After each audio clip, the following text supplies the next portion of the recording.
ഇപ്പോൾ മകരവിളക്ക് കഴിഞ്ഞിരിക്കുകയാണ്. ഇനിയിപ്പോൾ തീർത്ഥാടകരെ സുരക്ഷിതമായി വീടുകളിലേക്ക് എത്തിക്കുക എന്നുള്ളതാണ് പ്രധാനപ്പെട്ട വെല്ലുവിളി. നമ്മൾ നോക്കുന്ന തീർത്ഥാടകരെല്ലാം മടക്കയാത്ര 1000-ഓളം KSRTC ബസ്സുകൾ ഇപ്പോൾ പമ്പയിൽ തയ്യാറാക്കി കഴിഞ്ഞിട്ടുണ്ട്. വലിയ ക്രൗഡാണ് ആദ്യഘട്ടങ്ങൾ വരിക. അത് നിയന്ത്രിക്കാൻ പോലീസുകാരുടെ കൃത്യമായ സുരക്ഷാ സന്നാഹം ഒരുക്കിയിട്ടുണ്ട്. അതോടൊപ്പം മകരവിളക്ക് കൃത്യമായി ദർശിക്കാൻ എല്ലാവർക്കുമുള്ള അവസരം കിട്ടി.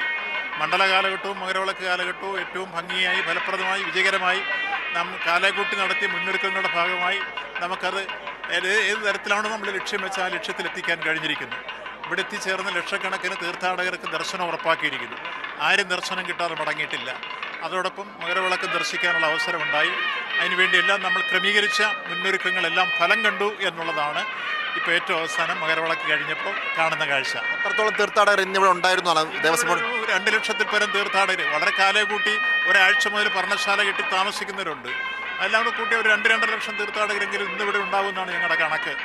അത് നമ്മുടെ കണക്കിൽപ്പെടാത്ത ഇപ്പോൾ കാനനപാതയിൽ കൂടി വരുന്നതും സത്രം വഴി വരുന്നതും ഒക്കെയായിട്ടുള്ള ഒരുപക്ഷെ കണക്കിൽപ്പെടാത്ത വെർച്വൽ ക്യൂവിൽപ്പെടാത്ത സ്പോട്ട് ബുക്കിൽപ്പെടാത്ത ഒരുപാട് തീർത്ഥാടകർ ഈ കൂട്ടത്തിലുണ്ട് എന്നാണ് മനസ്സിലാക്കാൻ കഴിയുന്നത്. അടുത്ത വർഷം തൊട്ട് ഈ കാര്യത്തിൽ കാലകൂട്ടി ആലോചിക്കാൻ ഇപ്പോൾ ബോർഡിനോട് പറഞ്ഞു. എല്ലാ ക്രമീകരണങ്ങളും നിയന്ത്രിച്ചായിരിക്കും ഈ പമ്പയിലേക്ക് കടത്തിവിടുക.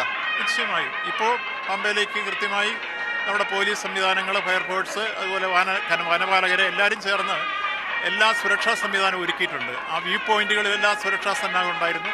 അവിടുന്ന് ക്രമേണ പതുക്കെ പമ്പയിലേക്ക് എത്താനുള്ള സൗകര്യം ഉണ്ടാക്കിയിട്ടുണ്ട്. അവിടെ എത്തിക്കഴിഞ്ഞാൽ 1000-ഓളം KSRTC ബസ്സുകൾ ക്രമീകരിച്ചിട്ടുണ്ട്. അപ്പോൾ എല്ലാവർക്കും സുഖ യാത്ര.